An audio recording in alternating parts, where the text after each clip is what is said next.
My name is Zara Kimani, and I want you to understand something before I tell you this story. I was the queen of Nairobi. Not a queen like the ones in fairy tales who sit on thrones and wait for things to happen to them. A real queen. The kind that is built, not born. The kind that walks into a room and the room changes. The kind that men spend money just to be near and women study from across the party just to understand how she does it. I had the apartment on Riverside Drive. I had the car, white, not because white is the most beautiful color, but because white is the most visible one, and visibility in this city is everything. I had Senator Odhiambo's private number saved under a name that was not his name. I had Chief Waweru's ATM card, the unlimited one, the one he topped every month without asking questions.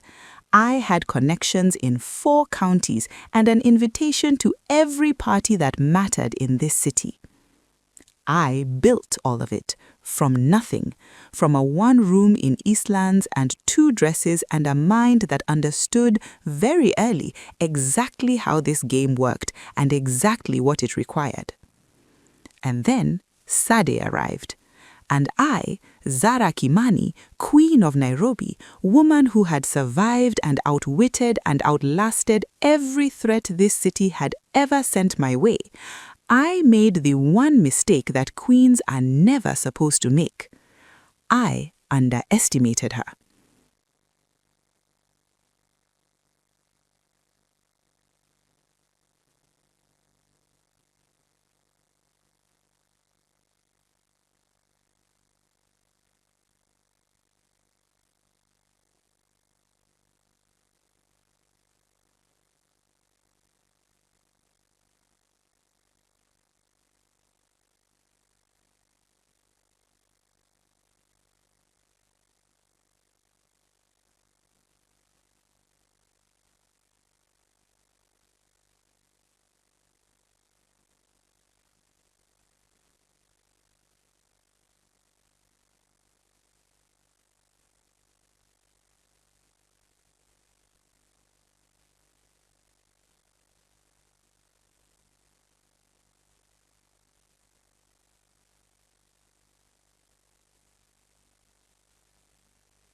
I want to tell you what Sade was like when we were alone, because this is the part that made it complicated, the part that made it hard to see clearly for so long.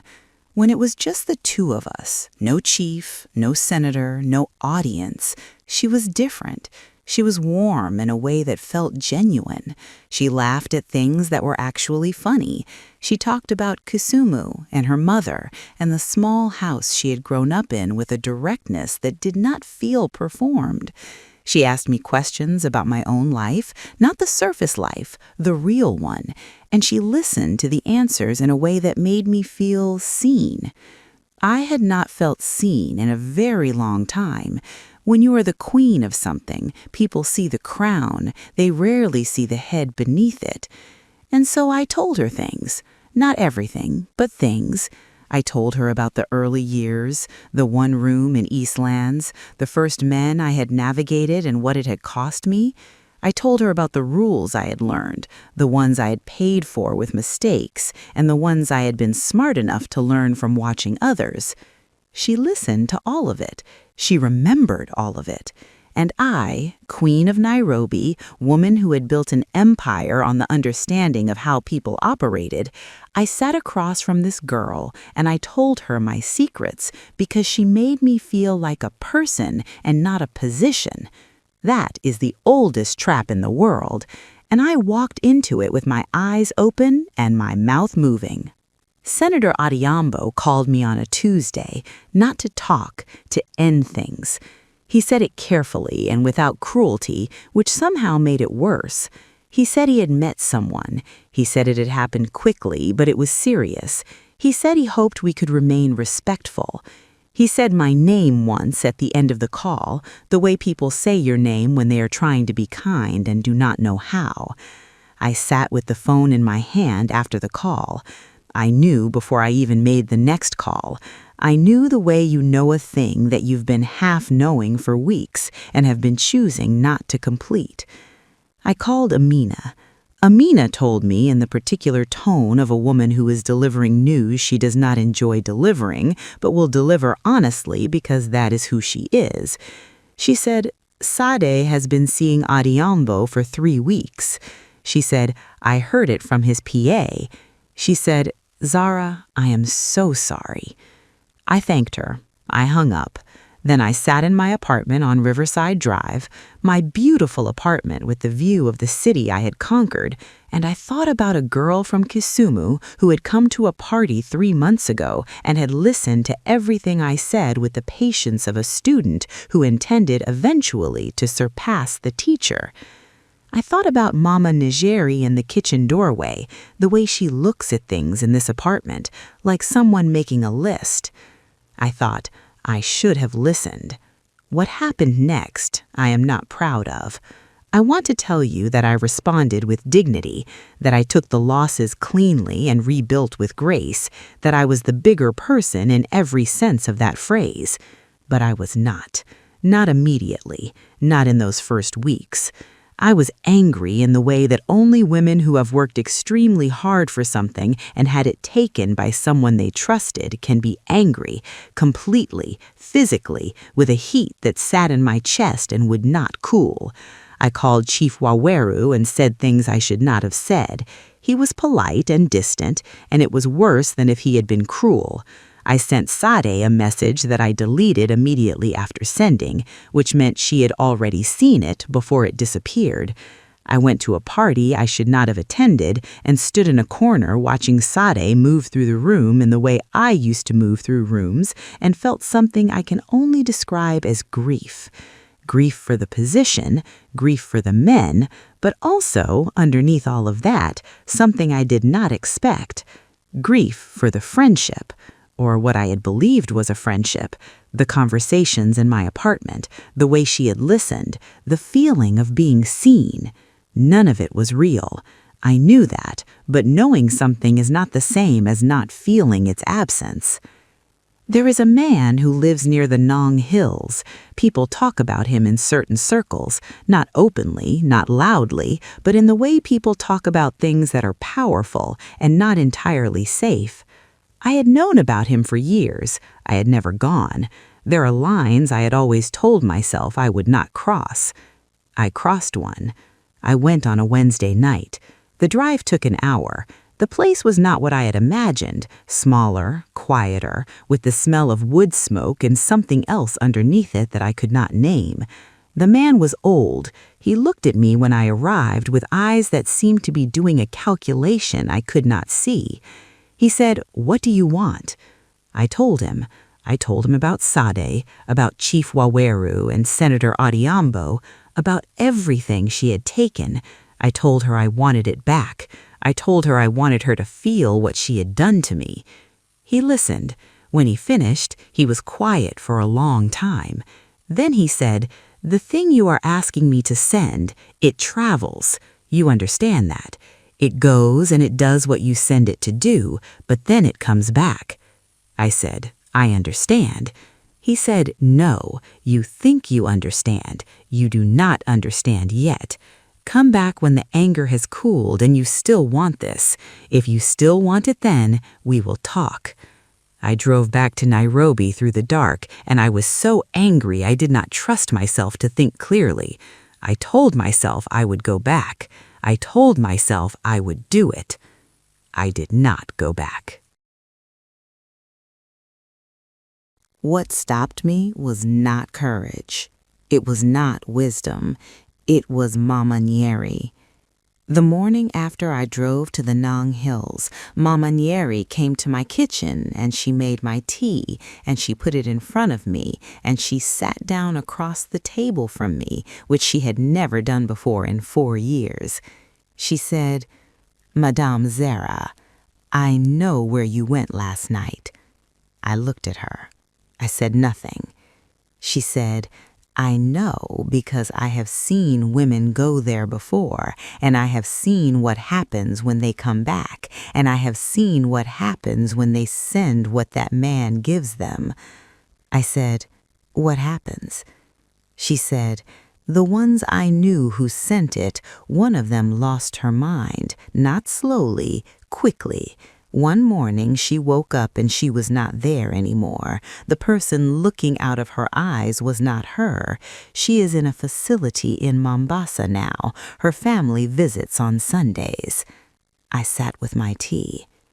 Mama Nyeri said, "The other one lost her face, not in an accident, just it changed. One morning it was different and it never went back. She lives with her sister now. She does not go out." The kitchen was very quiet.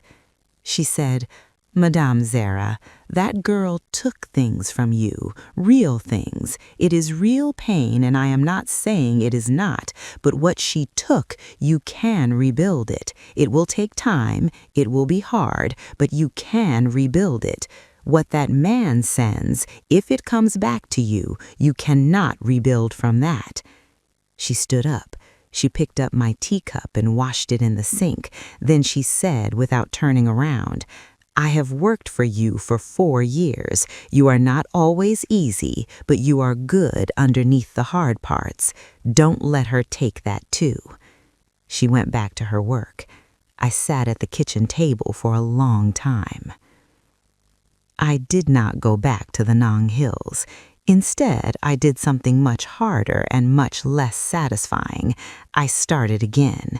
Not from the very beginning. I was not 23 anymore, and I did not have the patience or the energy for the very beginning, but from a different kind of beginning, the kind where you take stock of what you actually have and what you actually want, and you separate those two things carefully from what you have lost and what you thought you wanted.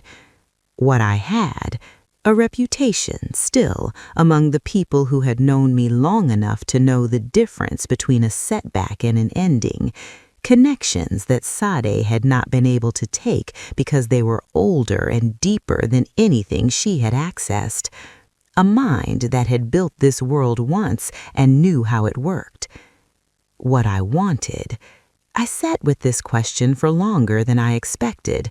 What I wanted turned out to be different from what I had assumed I wanted, smaller in some ways, more specific, less about the crown and more about the actual work of the thing, the navigation, the strategy, the reading of rooms and people that I was genuinely, naturally good at. I did not get Chief Waweru back. I did not get Senator Odhiambo back. I did not try. Some things, when they are gone, and the energy required to recover them is better spent on what is still possible. What I got instead surprised me. There is an ending to Sade's story. I did not make it happen. I want to be clear about that. I did not send anything. I did not plan anything. I simply stepped back and did my own work and let the city operate the way the city always operates, without sentiment, without loyalty, without any particular concern for the people moving through it. Sade rose very fast. That is the first thing to understand. She rose faster than I had risen, partly because I had given her the shortcuts I had earned the slow way. She had Chief Waweru and Senator Odhiambo and the apartment and the invitations, and within 6 months of arriving in Nairobi, she was in rooms it had taken me 3 years to enter. But fast rising in this city is not the same as stable rising. I had learned that. She had not learned it yet. The men she collected were powerful, but they were also, in several cases, the kind of powerful that does not like sharing. When Chief Waweru found out about Senator Odhiambo, not from me, from the city itself, which has its own ways of moving information, the fallout was fast and complete. And when Senator Odhiambo found out there were others, he ended things in the particular way of men who have given a great deal and feel they have been made to look foolish, without warning, without negotiation. Within a year of arriving, Sade had everything. Within 18 months, she had considerably less. I heard about this from Amina. She called me on a Sunday evening and she said, "You heard about Sade?" I said, "Some of it." She told me the rest. I listened. When she finished, I was quiet for a moment. Then I said, "That is sad." Amina said, "You're not happy?" I thought about this honestly. I thought about the rooftop party in Westlands, the question at Chief Waweru's dinner table, the conversations in my apartment, the grief I had felt, the real grief underneath the anger for the friendship I had believed in. I said, "I'm not happy. I'm just not surprised." Nairobi is not a kind city. I knew that before Sade arrived, and I know it still. It takes from everyone eventually in ways they do not expect. The only variable is what you have built that is solid enough to survive the taking. I am still here. I am not the queen I was. I am something different. Harder in some ways, less careful, less willing to confuse warmth for safety. But I am here, and I am building again, more slowly this time, with more attention to the foundations. Mama Nyeri is still with me. She still makes my tea in the mornings. She still occasionally sits down across the table and says things I do not ask for, but that I have learned at significant cost to hear. She said to me once after all of it was over, "You know what your mistake was?" I said, "I trusted the wrong person." She shook her head. She said, "Your mistake was thinking that because you built yourself alone, you understood people. But building yourself alone teaches you about yourself. It does not teach you about other people. That is a different lesson, and it costs more to learn." I thought about this for a long time. I think about it still. What is yours will stay if you build it on the right things, not on men and their money, not on visibility and position, on something harder and quieter and more permanent than any of that. I am still learning what that thing is, but I am learning it. And in this city, at this age, with everything I have survived, that is not nothing. That, in fact, is quite a lot.